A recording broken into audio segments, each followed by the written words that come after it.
Hello everyone and welcome to today's episode. Today we are going to be clearing out the paths as discussed in the last episode, but I kind of also realized I need a little bit of money in case I'm going to be hiring employees, so I went ahead and cut down some of these trees over here, and that looks so much better getting that stacked on the trailer like that. Definitely a little bit overloaded, but this is handling it like a champion.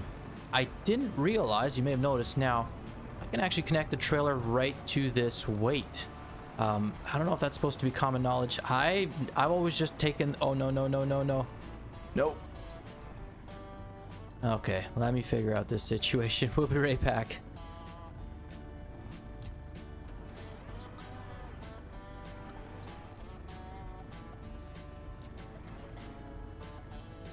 All right, and we're back. Yeah, it was a little bit trickier than I thought. So it turns out, yeah, the weight of those logs is going to be a little bit much to be going around any kind of turns. So that being said, that makes me realize also that if I'm hiring workers to travel around, they might have to have their speeds regulated a little bit. Regardless, as I was saying about this weight, I think it's all upgradable, which I think I might have to do if I'm trying to lift some of these logs. Like it tends to, I don't know, teeter quite a bit. I haven't flipped the tractor doing it yet, but I think it's almost a matter of time. And then I'll just have that peace of mind knowing I can do a little bit more. So let's go get this sold off into town, and then we'll talk about next steps.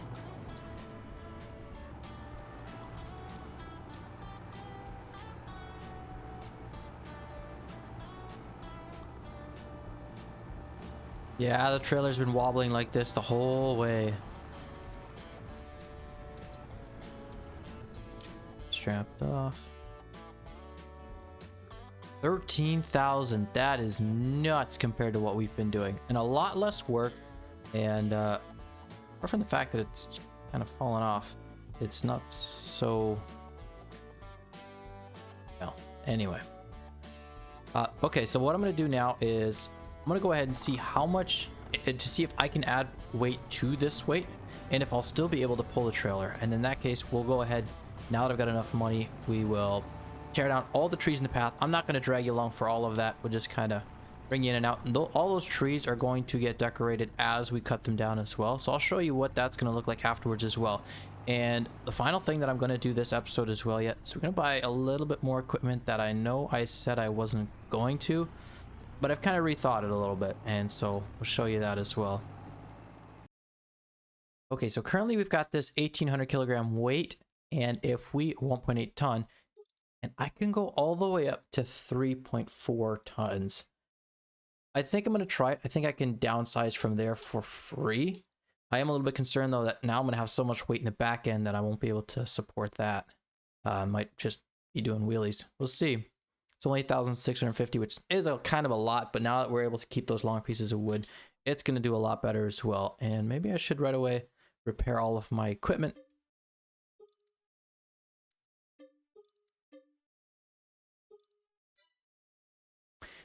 All right, let's get started with tearing down some of those soon-to-be Christmas trees. All right, we've got our first tree right here, and I'll just say I am super glad that these weights stack up instead of back, because I thought they originally did. And this way, the trailer can still connect just as well.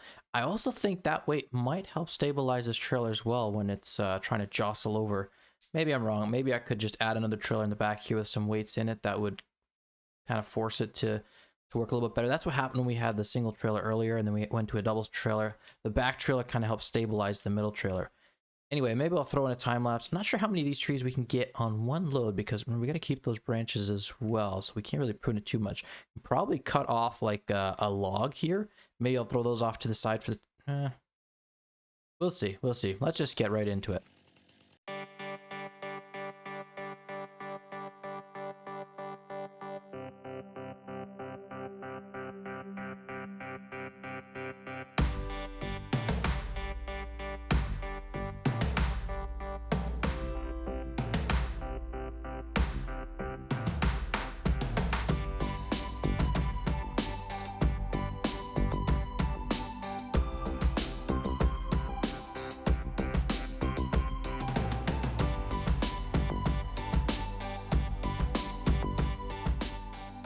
All right, well, this is the last of it. You probably can't see too well, but the trailer keeps trying to get ahead of the tractor, so I keep getting kind of shifted off to the side and essentially tries to jackknife around, and then I gotta Try and slow it down and then start driving, slow down. Let's go ahead, take this into town, and I'll show you what we've got there. Another thing I should mention as well, I'm kind of, yeah, see, this is exactly what I'm talking about. This has been non-stop. And then I got to back it up and kind of force it into a new direction. But while I play with this, I'll tell you what I discovered. I was talking to Mr. Hinter, and I was letting him know how much work this is. And also, some of these trees are so big that the bottom logs of them, he's going to be able to sell for quite a bit of money. And I told him, like, you know, the properties, yeah, see, that's what I mean. Anyway, the properties are going to increase in value if he were to put the gravel in, and it doesn't make sense for us to do it because it's not our property. And I told him, well, you know, if we have a good working relationship, that most likely I'll end up buying more of those fields. But like the better access I have, the more I can deliver on the lumber that he's asking for as well. So he has agreed that because of the help that we've given him, he's going to get started almost right away on putting the gravel roads in, make it a little bit easier for us to travel back and forth. All right, let me give you a quick tour of what we've got here. There's a tree over here, a couple of them set up over there, some in the center area here, and we're actually not the only ones who started decorating for Christmas. The bakery has also decided to set up a couple of stands over there. Maybe the restaurant has one of them as well. A couple of trees there, a couple across this side of the bridge, one in that corner, as well as two on the other side of that bridge over there. With all that being said, though, let's go back into they're new to the farmhouse, and we'll go from there. It really doesn't take long to put more hours onto a tractor. Like, this one's already got 2.6 hours now, and I've just barely had it. This guy right here, 5.1 hours. I just find it interesting because it feels like I've had that one for so much longer. Yeah, it looks like this one's catching up pretty quick as well. Mr. Hinter did tell me that the amount of gravel he ordered did cost roughly about 15,000. I can see he's done most of it, or a good section of it, going that way already. I, out of my own pocket, also decided that we were gonna clean up these edges a little bit. There was a tree, I think maybe right here or somewhere over here. I kind of knocked it down. Gonna get rid of that, help clear this out, especially as we start getting bigger equipment that we can actually drive it around here. But for now, let's go ahead, take down a few more trees so we can buy that equipment I was speaking about. We have 11,000, so I don't know how much more than that we need, but it might just be one load. So we'll go ahead and take care of that. The Lorax would definitely not be happy with this, but that's okay. I'm pretty happy with myself. I did get a little bit carried away. I only intended to cut down enough trees to sell to get the equipment that we're hoping to get. But then I started mapping out kind of the area that we own and where I want to make the field, because I realized this is quite the slope, and I don't think that we're going to be able to use all of this. Regardless, I also kind of lined up a path kind of straight down that way. I'll show you what I mean. So right over here, I kind of straightened it out because I figured we can at this point still kind of save this section here to make those pretty square fields. And then these, I don't know, something weird's going to happen here. It'll be a bit of a weird size. But I just wanted to show you what we got here. I'm not going to sell all of this episode. I'll probably like pile it off to the side. That way we can kind of liquidate it as need be. While I work on getting all these trees kind of sorted away and some of these sold off, if you guys enjoyed the video, go ahead and leave a like. Let me know in the comments, especially as well as what you think I should have done differently. I know sometimes I kind of focus on one area more than others, and in this case, I've been spending a lot of time and equipment on organizing, especially this episode.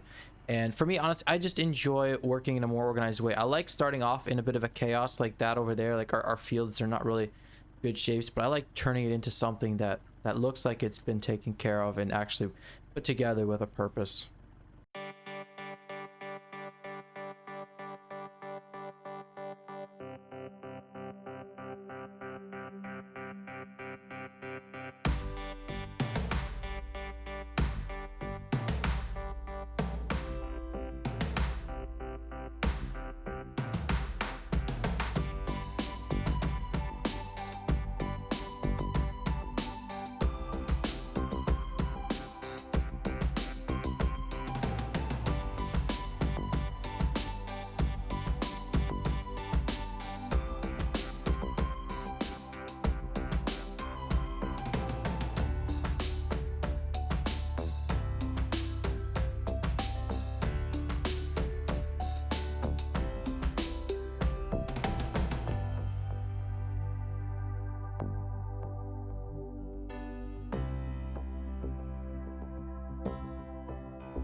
Whoa.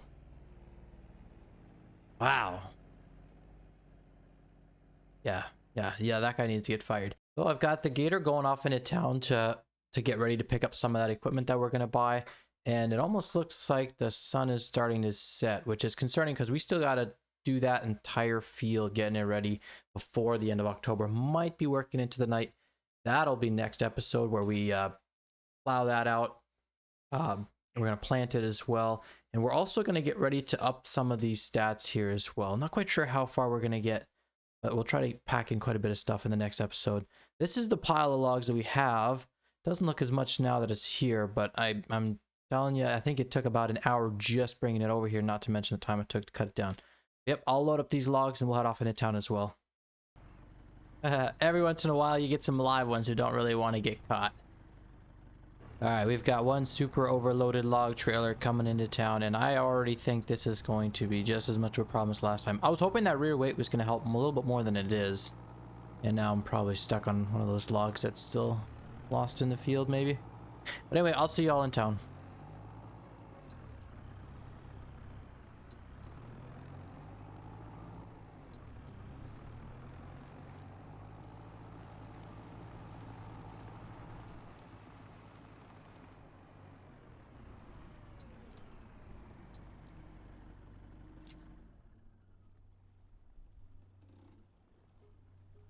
And $15,000 in sales, so that is not going to be a bad way of making money at all. I mean, I can probably disconnect that guy manually. I'm kind of picking these up as I go, as I stumble across them. There's some that are like a good 10, almost 20 feet off the side of the path because they just got flipped so far. And another whopping, well, actually $100 just for that one piece. Okay, cool. So I will go ahead and get those items purchased, and then we'll kind of discuss it a little bit. All right, first item is this mower. I've been seeing how much grass is sitting there, and we're gonna need hay at some point anyway. It doesn't really make too much sense for me to just leave it sitting there, especially now that we can kind of clear out the trees a little bit better. So I'll be running this before I plow, and what I'll need to go alongside this though is obviously a tedder, probably a forage wagon, and we're gonna work ourselves up in the future to getting a place to actually store the hay, and that's gonna have to happen really pretty quick as well too, because I don't think forage wagon itself is gonna hold a lot. Let's go ahead, we'll buy this, and then I'll show you the tedder I'm going for. Realizing that the windrowers are a lot more expensive than I was bargaining for. Like, I could definitely cheat a little bit and get this guy here, which is 6.5 meter working width, and I think this one will also feed or windrow down the middle, which is what I really want, but not very realistic. I think we're gonna go with the Kubota because I really do want to go down the middle. The other thing is, check out the rear hitch. It can right away connect our trailers well. Now I forget which setup we need, so I think I'll just leave it as is, and then when I check the trailer, or yeah, when I check the forage wagon, I'll go ahead and update that as well. But that does mean I'm gonna have to take some logs into town before we buy the rest of it, but I'll go ahead and lock this in already. All right, and it is getting dark, which is very unfortunate, but I'll go ahead, I'll run back into town, and then before you can blink, I'll be back already. Well, since I'm going to be spending a little bit of time collecting some more wood anyway, and we've already got the mower, I decided to have a helper kind of come clear out that field already. The more we get done before the sun goes down completely, the better. All right, we're back with some more money. For the tedder, I believe we're just going to go with this one. It doesn't have much of a width, but the speed is a lot better than some of the wider ones that have slower speeds, so I think this will still be worth it, especially since we've just got smaller fields to work with anyway. I would change color, but that costs more, and I don't really want to do that right now. And let's go check out, see what kind of forage wagon we can get. I'm not quite sure what the difference between the attacher types is. There's a low attacher and top attachment, but I think this is the one we need. Not sure, we'll find out. I think that's everything that we need as far as equipment goes, so we'll see you in the next one where we get the rest of that cleared out and a new crop in.